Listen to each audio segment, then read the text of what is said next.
साथ ही मौजूद रहिएगा। ब्रिगेडियर रिटायर्ड नादिर मीर हमारे साथ मौजूद है। सर, आपको वेलकम करते हैं इस सेशन में। बहुत एक तो पहले आपको बहुत मुबारक, पूरी कौम को तो हम मुबारकबाद दे ही रहे हैं इस ट्रांसमिशन में। जिस तरह से पाक फ़ौज ने हर महाज पर भारत को मुंह की खानी पड़ी है, उस पर बार बार इसकी तारीफ़ बनती है, खराज तहसीन भी बनता है। पाकिस्तान की फोर्सेस ने इस दफ़ा जिस तरह की स्ट्रैटेजी दिखाई है, ऑब्वियसली भले से अब नंबर्स में भारत हमसे बराबरी कर रहा हो या हमसे थोड़ा आगे हो, बट स्ट्रैटेजिकली वो हमसे बहुत पीछे था। And Pakistan proved it not just to India but to the whole world. मैंने तो हमेशा कहा है, to underestimate Pakistan can be फेटल।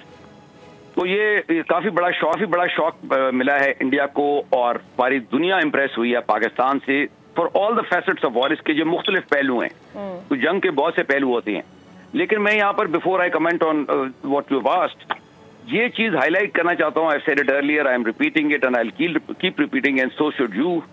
We have won this battle or this first chapter of this conflict or this conflict. War is ongoing. ये खत्म नहीं हो गई, भारत खत्म नहीं हो गया, दुश्मन रहेगा और वो कुछ न कुछ करेगा हमेशा की तरह। This is one.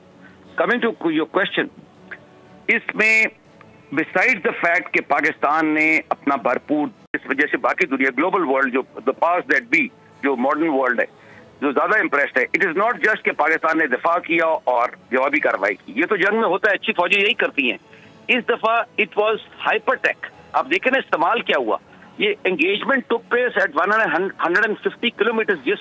जिस लेवल पे ये एयर बैटल हुई है और जितने फासले से और जितना एयर मार्शल बता रहे थे ICR के साथ, और सारी दुनिया इस पे लिख रही है, बोल रही है, द होल वर्ल्ड, अभी आप पढ़े ना सारा। तो ये जो है ना, ये हाइपरटेक और एयरफोर्स का एक नया chapter, air war and air land war का एक नया चैप्टर ऐड हो गया, विच इज वेरी वेरी हाइपरटेक। ये समझने की बात। It is data based, it is, उसमें AI यूज हुई, उसमें वो चीजें यूज हुई जो पाकिस्तानियों को पता ही नहीं है। मतलब ये नहीं कि पाकिस्तानियों को कसूर है, इंडियंस को भी नहीं पता, या most of the world doesn't know. मतलब कि मैं ये एक्सप्लेन कर रहा हूँ, a new chapter of aerial war and hi-tech war has been added. This is what I am trying to explain. तो ये एक न्यू लेवल ऑफ वॉरफेयर है। रूटीन की जो वॉर थी ना, और जो पहले हम यूज टू थे, इवन 2019 जो 5 साल पहले थी, उससे बहुत बड़ा क्वांटम जंप है in terms of weapon technology and the employment of that. मतलब साइबर इस्तेमाल के पाकिस्तान में, किसको पता कि जी पाकिस्तान में इतनी साइबर कैपेबिलिटी है। 83 बिलियन डॉलर्स का इंडिया का नुकसान है। Cyber war has been a major war. अभी तो खत्म होगी, 4 दिन में ये थी। अगर ये वॉर चले या बढ़े तो पाकिस्तान विल डू मोर। वो मैं कहना नहीं चाहता, because that is operational secret.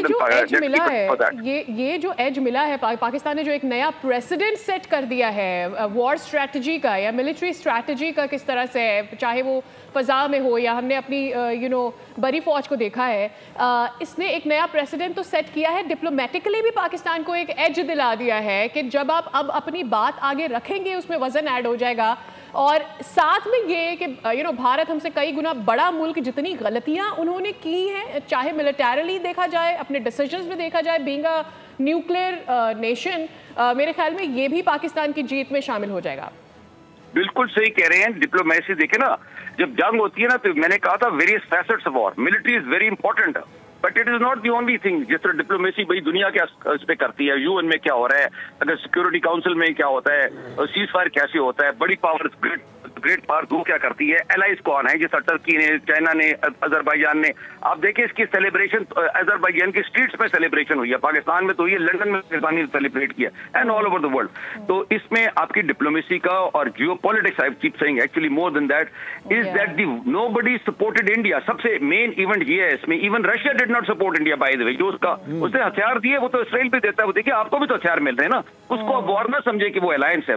Selling weapons हम दुनिया से खरीदते हैं, साउथ अफ्रीका से खरीदते हैं, उसका मतलब ये तो नहीं कि साउथ अफ्रीका इंडिया पे हमला कर रहा है या कोई कहीं से हमला कर रहा है। तो बहरहाल आई थिंक अगली दफा कोई भी मुल्क डिफेंस सिस्टम इंडिया को देने से पहले सोचेगा, और किसी भी ऐसे मुल्क को देने से पहले सोचेगा जो कि उनकी बेइज्जती करवा दे या सवाल उठवा दे उनके अपनी टेक्नोलॉजी के ऊपर। मार्केट बहुत गिराई है डिफेंस टेक्नोलॉजी की भारत ने। वो तो बिल्कुल सही है। बिल्कुल बिल्कुल, अब सर कंटिन्यू। जी बिल्कुल। मैं आपसे अर्ज करता हूँ इस्लामाबाद स्टूडियो से मुखातिब हूँ। अगर आप से मैं सवाल पूछना चाहूँगी, कल जो प्रेस कॉन्फ्रेंस हुई उसके ऊपर ओवरऑल ब्रिगेडियर साहब आपका क्या तबसरा है? माजी में हमने देखा कि डिफेंस के हवाले से बिलखुसूस ISPR जब लीड करता है एक प्रेस कॉन्फ्रेंस को, उसके अलग अंदाज होता है। हमने ये ऑब्जर्व किया कि कल इसमें एक सेंस ऑफ ह्यूमर का एलिमेंट था, इत्मीनान बख्श एक तासुरात थे चेहरे के ऊपर, और हर तरह के मीडिया ने सवाल तो वहाँ पे किए। एक आपके लिए कितना मुख्तलिफ था? क्या ये एक मॉडर्न वॉरफेयर का अंदाज़ है, मॉडर्न कम्युनिकेट करने का अंदाज़ है जो अपनाया गया, आपने उसको मुख्तलिफ पाया? दूसरा, जो अमेरिकी मीडिया था जहाँ वो ये रिपोर्ट कर रहा था कि भारत ने अमेरिका से दरख्वास्त की कि वो सीज़ फायर के लिए किरदार अदा करे। इसी अमेरिकी मीडिया ने उसी रिपोर्ट में ये भी कहा कि अमेरिका को ट्रबलिंग इंटेलिजेंस इंफॉर्मेशन मिली थी जिसके बाद उन्होंने किरदार अदा करने का कहा।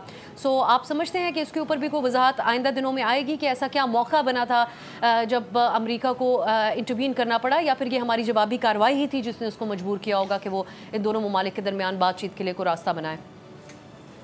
जी, ISPR की और बाकी जो एयर मार्शल औरंगजेब और बाकी भी जो है नेवी की और बाकी जो सारी बातचीत हुई, वो you could feel the vibes and the environment, it was on a winning note. आप जब कोई चीज हासिल करते हैं ना, हदफ हासिल करते हैं, सेटिस्फाइड होते हैं, तो तब इस तरह की कॉन्फ्रेंस होती है। Otherwise is the mood is different. I mean it's very simple सी बात है, तो दुनिया में पता लग जाता है। तो ये तो खुशी की बात है पूरी कौम के लिए, नंबर वन।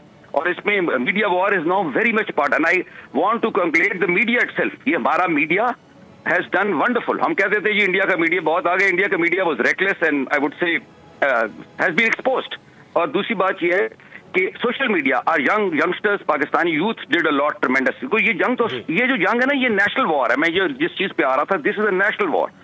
उस पे मैं आपको बात करता हूँ, लेकिन ये अमेरिका वाला आंसर मैं कर दूं। ये अमेरिकन इंटेलिजेंस का जो आप कह रहे हैं, और वो जो बेसिकली थीम ये थी, which is quite known now, there is nothing secret about it, that the war was escalating. देखें, जब वो आके आपकी एयर बेसेस और आपके सेंसिटिव प्लेसेस को स्ट्राइक करें और आप भी करें, तो उसके बाद अगला मरला क्या होगा आपके ख्याल में? You know, it can escalate to the highest rungs of the escalation ladder, यानी कि एकदम घंटों में या मिनटों में या चलो दिनों में एक वॉर उधर चली जाएगी जहां ना इंडिया चाहता है, ना पाकिस्तान चाहता है, ना दुनिया चाहती है। यू नो, टोटल वॉर की फॉर्म में आ जाएगी। So that has to be avoided well in time.